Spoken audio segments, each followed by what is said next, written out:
புவி மீது நிலையாக அருள் செய்ய வர வேணுமே, நீ அருள் செய்ய வர வேணுமே.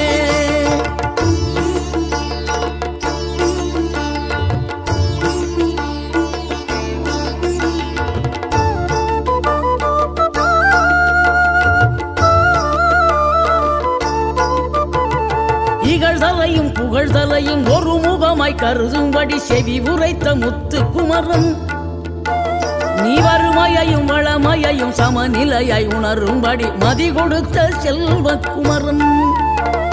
தடை 100 வந்தாலும் செயல் வெற்றி ஆக்கி தரும் தாராள குணம் கொண்டவன், நீ வலை வீசும் அறிவுக்கு தொலைவானவானாகி மாறா